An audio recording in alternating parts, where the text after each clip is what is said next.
This is the all-new Mazda 2 Hybrid. Now, I know what you're thinking. I swear I've seen this car before, and do you know what? I'd agree with you. But Mazda have had an amazing opportunity to add this rather impressive vehicle to their lineup. And I'd say it fits in quite well, whilst also being very unique and giving Mazda a fresh face and being very modern. So let's delve deeper into this rather recognisable car to see what it's all about. So then, the exterior of the Mazda 2 Hybrid is the design you've probably seen before and looks pretty familiar. But it's a design that evidently works. It's been very popular on the market, and it fits in very well with the Mazda range because it gives it a fresh face. You know, this is a modern looking car. It's very unique looking.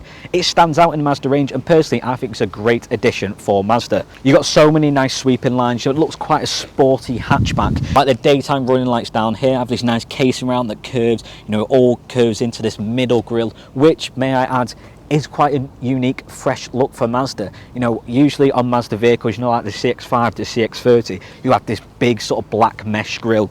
This is completely different, you know, to any of the Mazda range.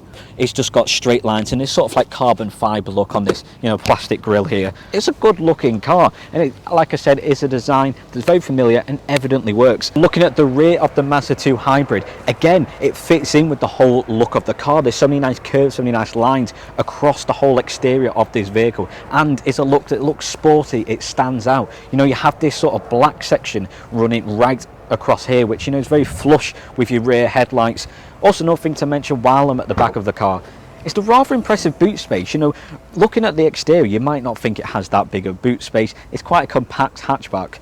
This is a very spacious car. You could easily do, you know, a week's worth of shopping, or if you're going on holiday, it could easily fit, you know, say two to three cabin size suitcase in it and more luggage. It's a good size boot for this size of car. I'm very impressed. Now, we've established that the outside of this vehicle is rather good looking. All right, it might be designed, it looks very familiar and you've seen it before, but it is a good looking car, you can't deny that. The interior also replicates that. It's a very nice interior. Again, it sort of matches the outside of this car. It's very flush, it has nice curves and design. It's not just your standard interior of a car. One thing to mention is that the car is very spacious. You know, if you look at the outside, it doesn't look that spacious. It is very spacious, and you have so many different storage compartments. So in terms of the infotainment system, you have a 7-inch touchscreen. It also has buttons to change, you know, your different functions. Also, the highest spec model of the Mazda 2 Hybrid comes with a 10-inch touchscreen, which is rather impressive and one of the biggest throughout the Mazda range. So we come down to the climate controls here, and one thing I do like about this is very simple. Now, obviously, climate controls in most cars aren't exactly rocket science, but what I mean by this, it's so compact and it allows for more space for storage. It's like the size of an old school digital radio. You know, I was expecting to put a CD in here, and these are, you know, your volumes, but I think the design of this car is very clever, the way they've used the space. Like I mentioned, like climate control, you've also got your air vents here which slope inwards, which allows storage space underneath your infotainment system. You know, on the whole then, I like the interior of this car. You know, the car seats are comfy. You know, I like the leather finish on the steering wheel. I like how they've used the space. You know, it's a small car, they needed to use the space well, and they have. They've been very clever with the positioning, which allows for more storage compartments, and also the climate controls are very compact. All in all, a very impressive interior. Turn to the back seats of the Mazda 2 Hybrid. You might be thinking the back seats of this car might be a bit squashy. You know, it is a quite small, compact car, but I have plenty of space. Now, I know I'm not the tallest guy out there. I'm only 5'4". But I reckon if I had another foot in height, which I really wish I had, I'd still have a decent amount of space. Or it might not be the most spacious car out there. You know, it might feel a bit compact to other cars out there. But for this price, for this style of car, it's a good amount of room. You know, still got a decent amount of headroom. Got so much leg room here. As mentioned numerous times in this video, I've said the Mazda 2 Hybrid has used the space pretty well. One of the main reasons why the boot space is so impressive, have a look how thin them seats are. Now, you might be thinking, my God, they look like the worst seats to be in. Look how thin they are.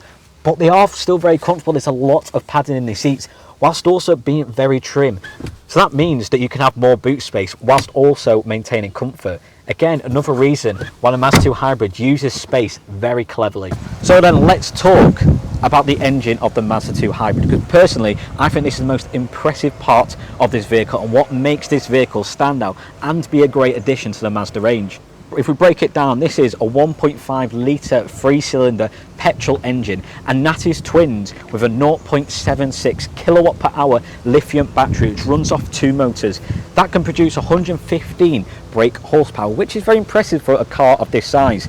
Another very impressive stat: this car averages 70 to 80 miles per gallon, and it can even exceed that because of the way the engine works. You know, when you're braking, the car charges itself, so you also can get an electric range of 4 miles of pure electricity without the need to charge up. I'm probably thinking 4 miles, that's absolutely nothing, I can barely get to the shop and that with 4 miles. But what this means, that when you're braking or when you're starting to set off and you're not, say, pulling out a junction, if you're just going through a car park 10 miles an hour, this car will use the electricity, meaning that you use less petrol, which is why this car has that very impressive miles per gallon stat.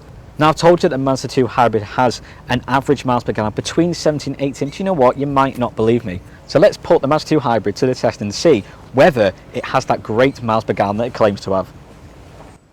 So then it's time to test out the drive and performance of the Mazda2 Hybrid. But before I set off, I want to prove to you how good the fuel consumption is in this vehicle. So we're just going to quickly reset the miles per gallon on the middle screen here. I'm just going to film it for proof. And when we get back, I'll show you how good the fuel consumption is in this vehicle. Probably going to go for about a 20-30 minute drive. Going to try and go with 30 zones, you know, on a 50 and also on a motorway, just so we get, you know, sort of a normal work trip, and show you how good the fuel consumption is on the Mazda2 Hybrid. But in terms of the performance then, Mazda2 Hybrid has 0 to 60 time of 9.7 seconds, which isn't necessarily quick, especially considering the size of the car. You know, look, quite a sporty car, you might think, have a quicker time than that. Saying that, it doesn't feel like a slow car. You know, I don't feel afraid of pulling out a junction or going onto a roundabout or joining a motorway. I know and I trust that the car is going to get to my desired speed at a good pace. It's alright on paper, it might not seem like a fast car, but it certainly performs more than what you'd need it to. I mean, my drive was going very well. You know, I was enjoying the drive in the Mazda2 Hybrid. It's very comfy and a smooth drive. But I'm now stuck in what looks like about a 10-mile queue.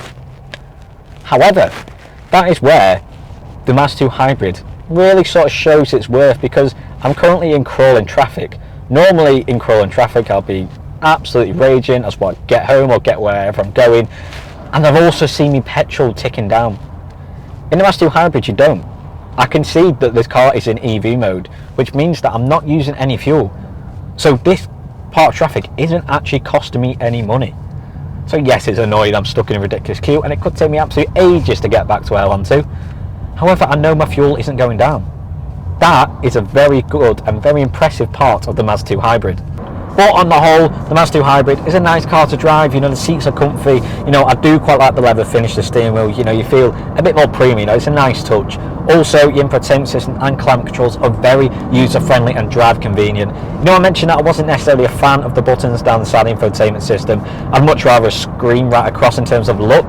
But in terms of driver convenience and using it on the go, it is so much easier. You know, if I press the menu button, I know I'm going to go to the menu. I don't have to keep scrolling through a touchscreen and worry about, you know, going on the wrong section and looking about where the return button is. It is more easier to navigate, I will say that. See, during this drive, because of that traffic and, you know, the stop starting at traffic lights, I just flicked into EV mode, so the car is driving on full electric range. So in that short 20-minute journey, I've managed to, you know, charge up that electric motor and amass enough electric range to have it in full electric mode. It's a very impressive thing, also considering the fact you don't need to plug in this vehicle and charge up. The fact that that electric mode has come purely from the way the petrol engine and the electric motor works with each other. Right, so we've just got back from our drive in the Mazda2 Hybrid. A very pleasant and comfortable journey, may I add. But I just want to show you the miles per gallon, because honestly, I knew this car had good miles per gallon, but I didn't think it would be this good. Because this car, it was about a 32-minute drive, has managed to get 87.1 miles per gallon.